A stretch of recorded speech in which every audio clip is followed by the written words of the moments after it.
नाज़रीन, top level की efforts इस वक्त हो रही हैं गजा में इंटरनेशनल फोर्सेस भेजने के हवाले से, और टर्की में जो मीटिंग हुई है उसकी क्या आउटपुट सामने आई है। और जैसा कि रेजिस्टेंस ने कहा था कि अगर कोई अमली इकदाम नहीं उठाया गया तो फिर वो रिस्पॉन्ड करेंगे।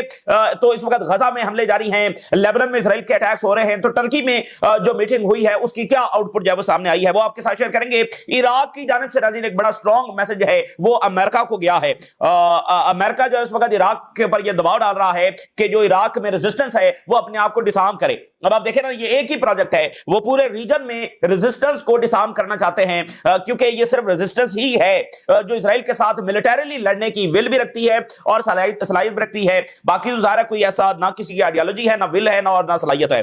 तो इराक की रेजिस्टेंस को भी वो चाहते हैं कि डिसआर्म हो जाए। तो इराक की जानिब से एक स्ट्रॉन्ग मैसेज है वो अमेरिका को गया है। वहां वेनेजुएला को रशिया के जो वेपन्स है वो ट्रांसफर कर दिए गए हैं, और वेनेजुएला ने वो वेपन्स है वो डिप्लॉय भी कर दिए हैं। और उधर जो ट्रम्प इंतजामिया है वो अब मैक्सिको के अंदर भी बराह रास्त हमले करने की जब वो प्लानिंग कर रही है। तो चाइना, रशिया और ईरान ये कैरेबियन के अंदर और साउथ अमेरिका में अमेरिका की क्या, यूनाइटेड स्टेट्स ऑफ अमेरिका की क्या एक्टिविटीज हैं उनको बगौर जब वो जायजा ले रहे हैं। तो ये तमाम सूरत हाल आपके साथ शेयर करेंगे। नाज़रीन, इस वक्त जो है बहुत ज्यादा खतरात हैं कि अगले 10-12 दिनों के अंदर कोई बड़ी जंगें छिड़ सकती हैं। दो बड़ी जंगों के इस वक्त शदीद खतरात पाए जा रहे हैं। एक जंग जब वो साउथ एशिया में हो सकती है, जनूबी एशिया में एक बड़ी जंग जब इस वक्त पनप रही है, और इसके खतरात इतने ज्यादा हैं कि अगले 10-12 दिनों के अंदर ये हो सकती है। और दूसरी जंग जो है वो मिडिल ईस्ट की जंग है, जिसमें इजराइल लेबनान जंग भी हो सकती है, जिसमें इजराइल और ईरान जंग भी हो सकती है। और साउथ एशिया और मिडिल ईस्ट दोनों की जो जंगें हैं इसके खतरात 90% हैं,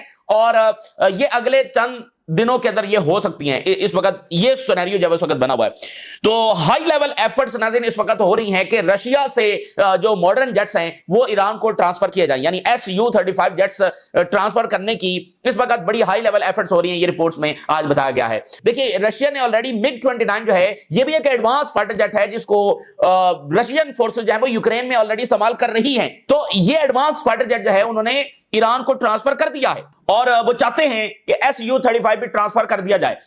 लेकिन उसमें मसाइल हैं, प्रोडक्शन के मसाइल हैं, उसमें मेंटेनेंस के मसाइल हैं, उसमें ट्रेनिंग के मसाइल हैं। ज़ाहिर है कि ईरान के पास वो एक्सपीरियंस तो नहीं है कि वो ऑलरेडी कोई एडवांस फाइटर जेट्स को जब वो ऑपरेट कर रहे हों तो उनको जब Su-35 दिए जाए। तो ज़ाहिर है, देखिए इस वक्त ये जो MiG-29 भी रशिया ने दिए हैं, रिपोर्ट्स के मुताबिक उनको यूक्रेन में इसकी अशद जरूरत है, और जब नेटो के साथ उनकी जंग सर के ऊपर खड़ी हुई है तो वो किसी और को इक्विपमेंट्स ट्रांसफर नहीं कर सकते हैं। तो ये जो MiG-29 हैं ये यूक्रेन में वो इस्तेमाल कर रहे हैं, उनको अशद जरूरत है वहां पर। लेकिन इसके बावजूद रिपोर्ट्स के मुताबिक रशिया ने ये ईरान को हंगामी सतह के ऊपर जब वो ट्रांसफर किए हैं, तो इसका मतलब तो ये हुआ कि रशिया भी इस जंग को एक ही जंग देखता है जिसकी दो बैटल्स हैं, यानी दो फ्रंट्स हैं, एक यूक्रेन का फ्रंट और एक ईरान का। यानी उन्होंने एक जगह से जो इक्विपमेंट है उसको दूसरे फ्रंट के ऊपर ट्रांसफर किया है।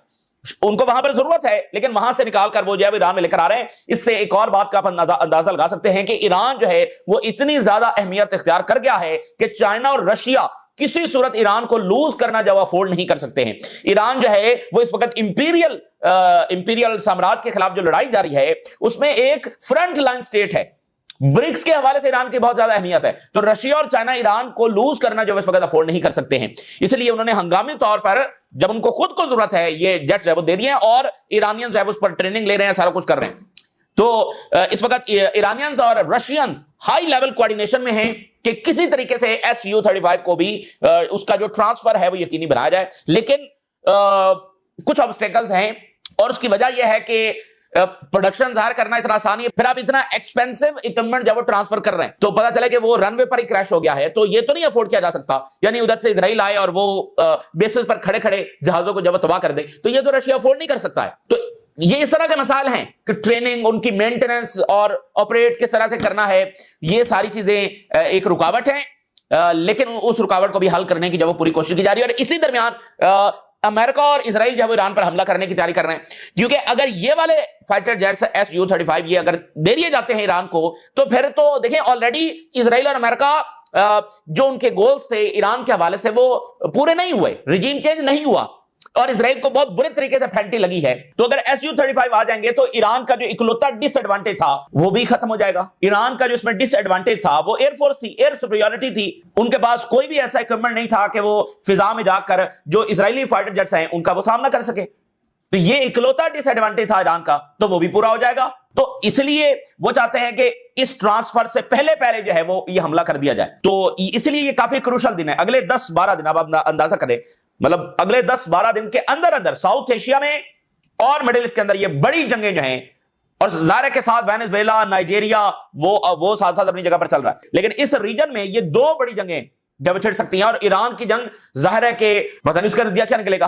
वो अगर आउट ऑफ कंट्रोल हो गई, पिछली जो जंग है वो आउट ऑफ कंट्रोल नहीं हुई थी, ये बात ध्यान में रखें। वो जंग अभी भी लिमिट के अंदर लड़ी गई है, वो जंग आउट ऑफ कंट्रोल नहीं हुई थी। आउट ऑफ कंट्रोल होने का मतलब यह था कि स्ट्रेट ऑफ हॉर्मज़ बंद हो जाता। ईरान ने अपने बहुत सारे वेपन्स इस्तेमाल नहीं किए हैं, तो अभी जब दोबारा जंग होगी तो क्या वो भी इन लिमिट होगी, ये कुछ कहा नहीं जा सकता। ऐसी जंगों को लिमिट में रखना ये बहुत ही मुश्किल काम है।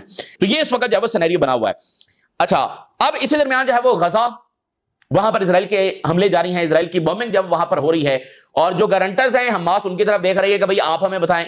तो जो टर्की में मीटिंग हुई है उसके बारे में अभी कोई हतमी तो नहीं बताया जा रहा कि उसमें क्या फैसला हुआ है। टर्किश फॉरेन मिनिस्टर ने जो बात की है, उन्होंने कहा है कि अभी भी टॉक्स जब जारी हैं, बातचीत चल रही है, मुशावरत हो रही है, और इस वक्त जो सबसे ज्यादा जो डिस्कशन हो रही है वो इंटरनेशनल फोर्सेज जो हैं, जिसमें अरब और ओआईसी की फोर्सेज होंगी, वो गजा में भेजने के ऊपर बातचीत चल रही है। यानी यही रास्ता है इजरायली वायलेशंस को जब रोकने का। और जितनी नाज़रीन इसमें देर होती चली जाएगी उतना इजराइल और ज्यादा रुथलेस होगा और उसके हमले और ज्यादा बढ़ते चले जाएंगे। वाई? क्योंकि इजराइल यही तो टेस्ट कर रहा है, वो रोजाना ऐसे हमले करके ये टेस्ट कर रहा है कि अगर वो फुल स्केल बॉम्बिंग शुरू कर दें तो कौन है उनको रोकने वाला। तो ये वो सारा कुछ कर रहे हैं। तो मैं आपके सामने हेडलाइंस रखता हूं। अल जजीरा ये रिपोर्ट कर रहा है टर्की के फॉरेन मिनिस्टर को, are we closer to a Gaza international peace force after Istanbul meeting. अरब और इस्लामिक कंट्रीज की मुलाकात हुई जिसमें ये डिस्कस हुआ है कि इंटरनेशनल स्टेबलाइजेशन फोर्स जब वो गजा में भेजी जाए, जो कि वहां पर जाकर सिक्योरिटी को मैनेज करेगी।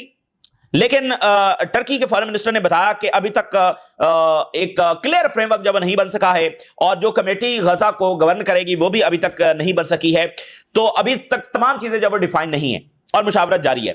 अच्छा, इसी दरमियान इसके साथ एक और खबर आई है, वो ये है कि अमेरिका जो है उसने एक रेजोल्यूशन ड्राफ्ट की है और सिक्योरिटी काउंसिल में वो रेजोल्यूशन लाई जा रही है जिसमें गजा में इंटरनेशनल फोर्सेस भेजने के ऊपर जो है तमाम चीजें डिफाइन की जा रही हैं, यानी अरब और ओआईसी मुल्कों के साथ कोऑर्डिनेशन के साथ।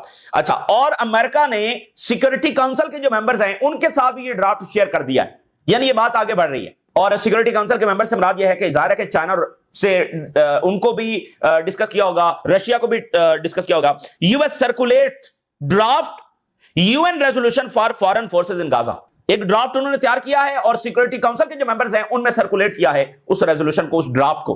तो यानी कि रशिया और चाइना को भी दिया गया है। तो इसमें क्या है कि यूएन सिक्योरिटी काउंसिल के मैंडेट के साथ इंटरनेशनल फोर्सेज जो वहां पर जाएंगे और 2 साल का मैंडेट उनके पास होगा, 2 साल तक वो वहां पर रहेंगी। लेकिन इसमें यह भी शामिल होगा कि ये एक्सटेंड भी किया जा सकता है ये पीरियड, लेकिन इब्तदाई तौर पर ये 2 साल का होगा।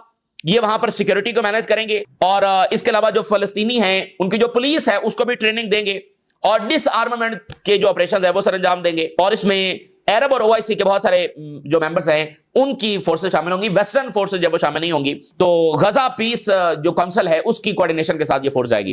तो सिर्फ यहां पर डाउट नजर ये है कि देखिए, ये तो इजराइल नहीं चाहता कि ये फौजी यहां पर आए, इजराइल कैसे इसको चाहेगा।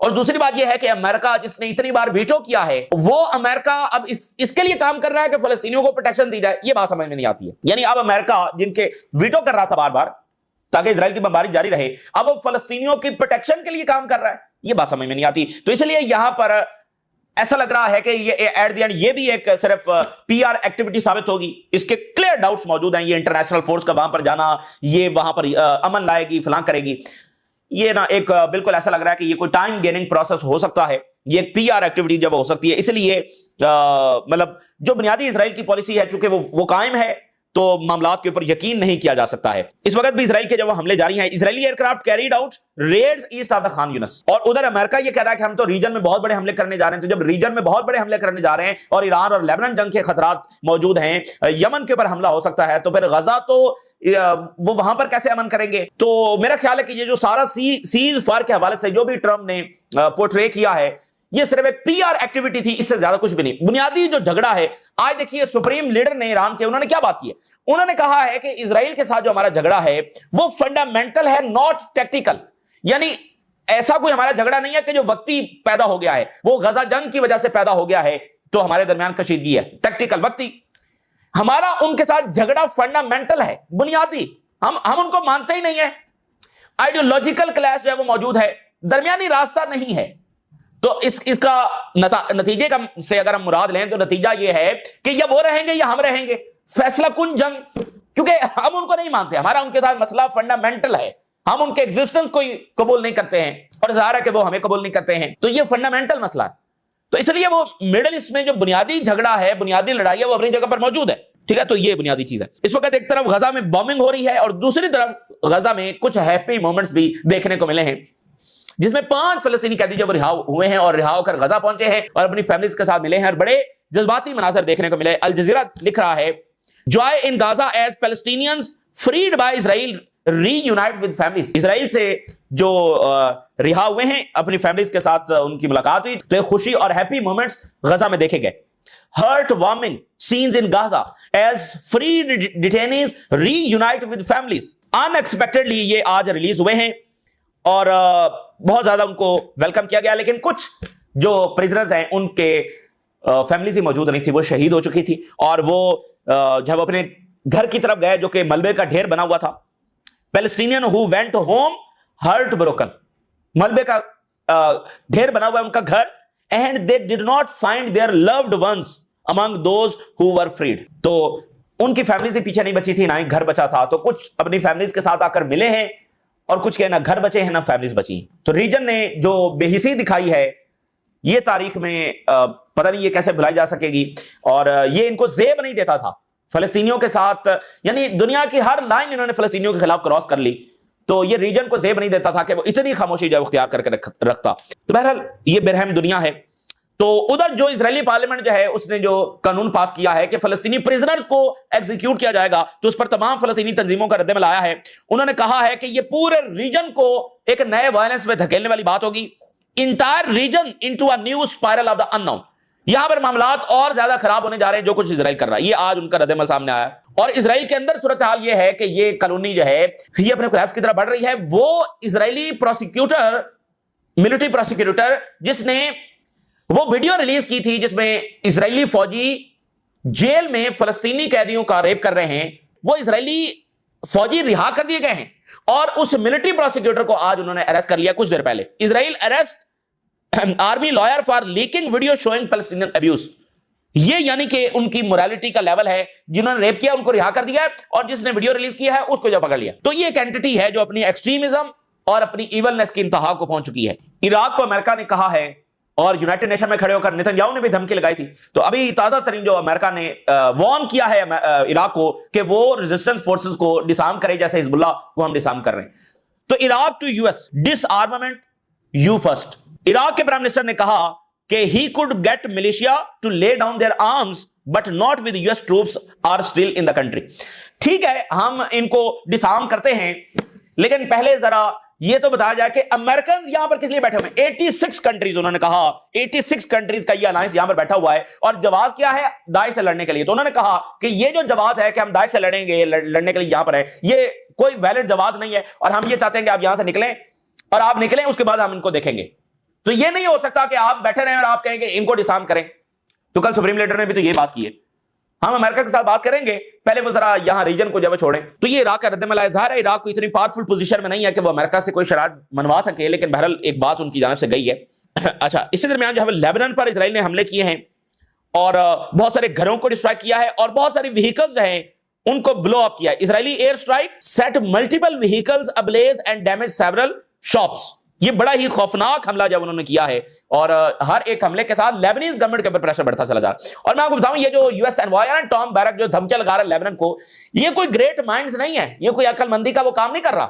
اور یہ سارے جو یہاں پر اس وقت مڈل ایسٹ میں آئے ہیں امریکنز عہدیدار, یہ سارے زائنسٹ ہیں اور امریکن مفادات کو چھوڑ کر اسرائیلی مفادات کے لیے کام کر رہے ہیں. بھئی آپ جاتے ہیں لیبنان, وہ گورنمنٹ آپ کو جو ہے وہ آپ کی ہر بات سننے کے لیے تیار ہے, ٹھیک ہے نا. آپ اس کے اوپر بھی ایسی ڈیمانڈز رکھ رہے ہیں کہ آپ اس کو بھی باغی بنا رہے ہیں. اب آپ دیکھیں لیبنان کے پریزیڈنٹ جن کو یہ لے کر آئے ہیں, انہوں نے اپنی آرمی کو کہا کہ اسرائیل کو کنفرنٹ کریں. تو یہ امریکن پریشر کا نتیجہ یہ نکل رہا ہے. تو یہ کوئی ایسے گریٹ ڈپلومیٹس یا گریٹ مائنڈز نہیں ہیں امریکنز کے جو اس وقت بیٹھے ہوئے مڈل ایسٹ میں اور اسرائیلی مفادات کے لیے کام کر رہے ہیں کہ کوئی بڑی عقل مندی کے وہ باتیں کر رہے ہیں.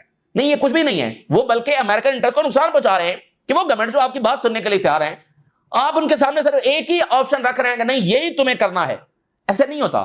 عراق جیسا ملک، اس کا پرائم منسٹر اس انداز میں بات کر رہا ہے، تو لیبنن ہے، ٹھیک ہے نا، حزب اللہ موجود ہے، ان کی آرمی ہے، تو کیا کریں گے؟ مطلب لیبنن کا کیا کریں گے؟ حملہ کریں گے؟ تو ایسے نہیں ہوتا. تو یہ کوئی عقل مندی کا کام نہیں ہے جو وہ کر رہے ہیں. تو ادھر جو ہے ایکزیس نے لکھا ہے کہ ٹرمپ نے وینزویلا پر حملوں کے حوالے سے جو کانگریس ہے اس کو بریف کرنا شروع کر دیا ہے. اپنے سٹاف کو ڈائریکٹ کیا ہے ٹرمپ نے کہ وہ بریفنگ جو ہے وہ شروع کر دی. یعنی یہ ایک اور اشارہ ہے حملہ کرنے کے حوالے سے. کانگریس کو پہلی بار بریفنگ شروع کر دی گئی ہے. اور ٹرمپ ایڈمنسٹریشن جو ہے plans covert missions allegedly against cartels in Mexico. Mexico کے اوپر حملے کرنے کی پلاننگ ہو رہی ہے، اور جس میں خفیہ مشنز ہوں گے، جس میں امریکن ٹروپس وہاں پر بھیجے جائیں گے، جس میں انٹیلیجنس آفیسر جو ہے وہ میکسیکو میں بھیجے جائیں گے، جس میں ڈرون سٹرائک جو ہے وہ میکسیکو کے اوپر ہوں گی. تو یہ پراپر یعنی میکسیکو پر جنگ چھیڑنے وہ جا رہے ہیں جس طرح وینزویلا ہے. تو اس کے لیے اب یہ بڑی امپورٹنٹ بات ہے، اس کے لیے ٹریننگ باقاعدہ شروع کر دی گئی ہے. امریکن فوج کی انٹیلیجنس کی انہوں نے جو یونٹس بنائے ہیں ان کی ٹریننگ شروع کر دی گئی ہے کہ کس طرح کے آپریشن میکسیکو کے اندر کرنے. تو میکسیکو میں ڈرون سٹرائکس ہو رہی ہوں گی، میکسیکو میں فوج جا رہی ہوگی، تو میکسیکو خاموشی سے بیٹھا رہے گا؟ اس کی گورنمنٹ کیسے چلے گی؟ تو یہ پورے ریجن کے خلاف جنگ ہے. پہلے سے یہی بات ہو رہی تھی اور وہ بات ثابت ہو رہی ہے. تو ریجن جو ہے وہ متحد ہو رہا ہے.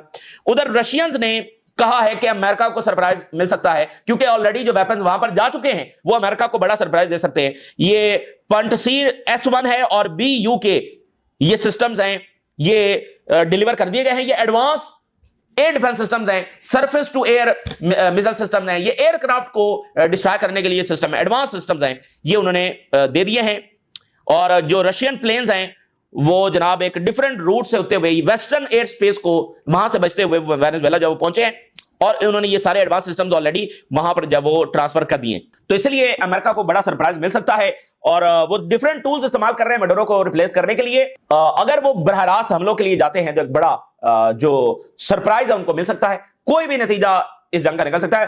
اور امریکہ کے اندر یہ بات ہے کہ بھائی یہ جنگ ہمیں سوٹ نہیں کرتی، اور دیکھیں نا جنگ جو ہے وہ ان کے اپنے ریجن کے اندر جب وہ آ جائے گی. اور یہ 200 سال پہلے والا ساؤتھ امریکہ نہیں ہے، یہ آج کی دنیا ہے جس میں پیچھے رشیا چائنا کھڑے ہیں، ٹھیک ہے نا، وہ آلریڈی یہ اکوپمنٹ شیئر کر رہے ہیں. تو یہ اس وقت کی تازہ ترین صورت حال ہے جو آپ کے ساتھ شیئر کیا. آپ نے رائے ضرور آگاہ کریں. اجازت دیجیے، اللہ حافظ.